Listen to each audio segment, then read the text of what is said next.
पैदा होती है। तो मुल्लाओं को अपनी सुरक्षा काटना है, विधर्मियों को अपनी सुरक्षा है। तो जय श्री राम।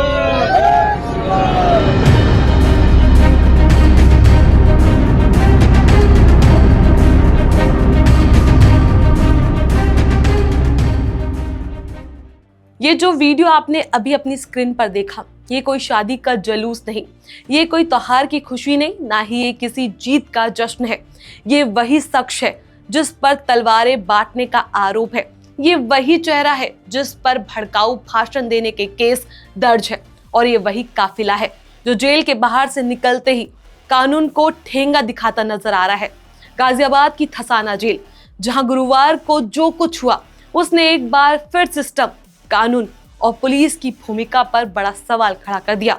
और आज इसी मुद्दे पर बात करेंगे हम विस्तार से इस वीडियो में कि आखिर गिरफ्तारी तलवार बांटने पर होती है और रिहाई पर सड़क का जश्न क्यों मनाया जाता है। नमस्कार, मेरा नाम है ज्येष्ठा नागर और आप सभी देख रहे हैं द हिंदी टॉप।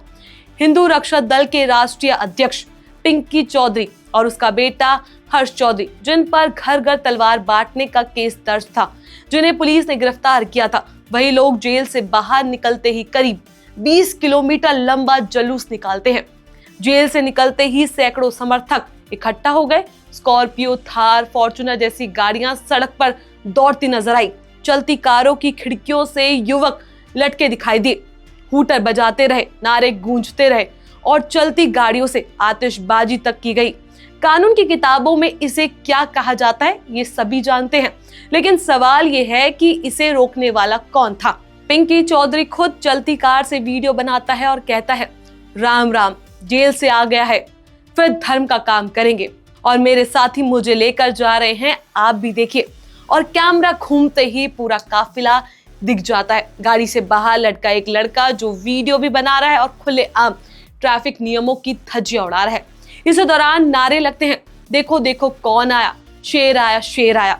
और ये नारे सिर्फ उत्साह के नहीं बल्कि उस सोच की झलक है जहां जेल जाना शर्म नहीं बल्कि मेडल बन चुका है। ये काफिला सीधे शालीमार गार्डन स्थित हिंदू रक्षा दल के ऑफिस पहुंचता है, जहां पिंकी चौधरी कार्यकर्ताओं से मिलता है।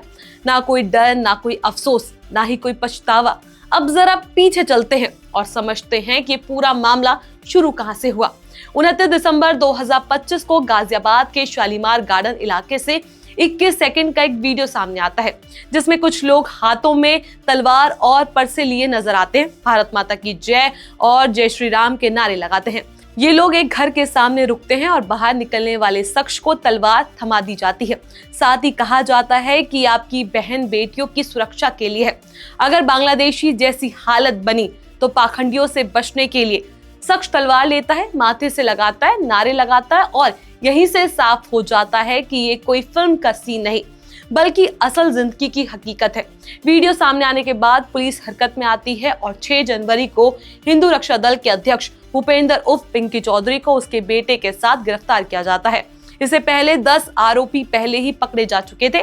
पुलिस सिर्फ तलवार बांटने वाले को ही नहीं बल्कि तलवार लेने वाले को भी हिरासत में ले लेती है, जिनमें एक सोसाइटी गार्ड भी शामिल था। गार्ड की पत्नी भावना बताती है कि उनके पति किसी संगठन से नहीं जुड़े थे, वो घर में सो रहे थे। संगठन वाले आए, आवाज लगाई, पति गेट पर गया और अचानक उनके हाथ में तलवार थमा दी गई। उसी शाम पुलिस आई और उन्हें पकड़ के ले गई। जब भावना से पूछा गया कि हथियार बांटना सही है गलत, तो वो कहती कि डर का माहौल है, बांग्लादेश में जो हो रहा है उसे देखकर सबके पास हथियार होने चाहिए। अब पिंकी चौधरी के पुराने बयानों पर नजर डालिए।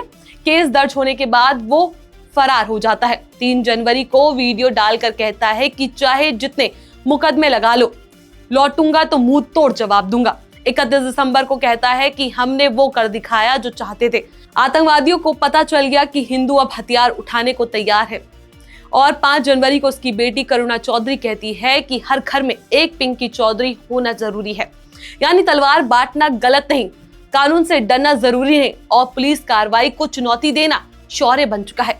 ये पहला मामला नहीं। अगस्त 2024 में गाजियाबाद की झुग्गियों में मुसलमानों को बांग्लादेशी बताकर पीटा गया, तोड़फोड़ हुई, सांप्रदायिक नारे लगे। पिंकी चौधरी गिरफ्तार हुआ और कुछ महीनों में जमानत पर बाहर आ गया। अगस्त 2021 में जंतर मंतर पर खुलेआम मुसलमानों के खिलाफ नारे लगे, गिरफ्तारी हुई और फिर रिहाई। तो अब सवाल सीधा है, क्या कानून का खौफ अब सिर्फ रस्मों में रह गया है? गिरफ्तारी तलवार बांटने पर होती है और रिहाई पर जश्न मनाया जाता है। क्या प्रशासन ने खुली छूट दे रखी है? क्या पुलिस सिर्फ एफआईआर लिखवाने तक सीमित रह गई है? जब चलती कार से आतिशबाजी होती है, तब खिड़की से लटक कर वीडियो बनाया जाता है और ट्रैफिक पुलिस कहां थी?